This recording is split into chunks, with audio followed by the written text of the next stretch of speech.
What do I do when I'm broken? When I'm broken, I relish it.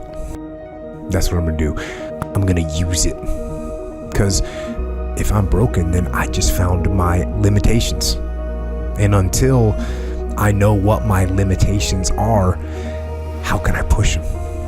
How can I get better? But once I see it, once I feel it, once I see where I was broken, then I can attack that weakness.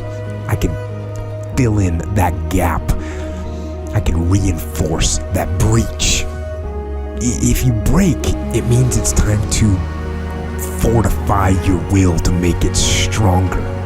There's all kinds of different ways to break.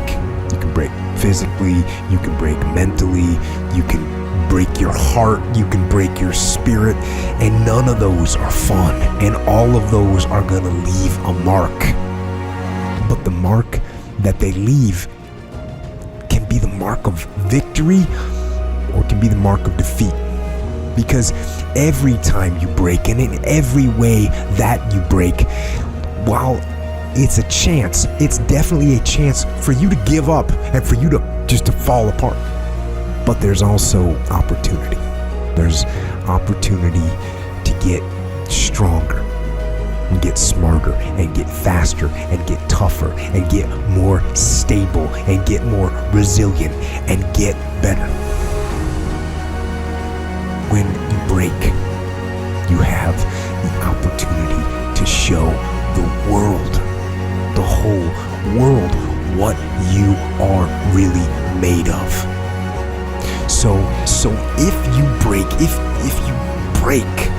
the fight isn't over. In fact, if you break, the fight is just beginning. And as you crawl up and out of that dismal and wretched place, you're covered in blood and sweat and dirt and filth as you rise above what you were. And as you take the form of who you are supposed to be, you will see that in the very act of standing up, in the very act of fighting on, you will become and you will remain unbroken. I'm not saying to put yourself down. I'm saying listen to the truth. And the truth isn't in the 20%. The truth is in this other part of your brain saying, look, man, you're wasting a bunch of percentage here. We have 80 more percent that we're not tapping into, because in this other 80% is suffering, pain, failure, self-doubt, darkness, and then a whole bunch of light. But to get to this light, you gotta go through all of this shit. So a lot of us know that. I can get over here, but over here, man, this is much better, because I gotta go through this journey that is not fun. This from 20 to 100%, this shit in between is not fun.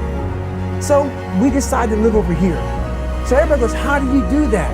You know exactly how to do that. You know exactly, it's not a magic trick. There's nothing I talk about in that book that's a magic trick.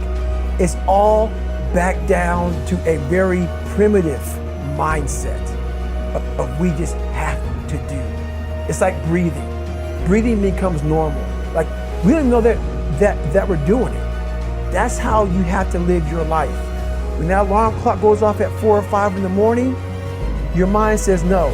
You just say, this is what we do. It's what we do now. Because to get to where you want to go, the amount of pain involved, I'm not saying physical, I'm not saying you got to break yourself off. The amount of mental pain of how many times you're going to have to do something that you don't want to do to get to where you want to go is going to be, there's going to be more times you do something that you don't want to do than you are going to want to do. And that's your new norm. So then it's like breathing.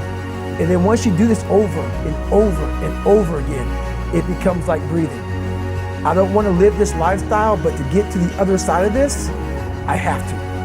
So if you really want it, you realize what trying is and what trying is not.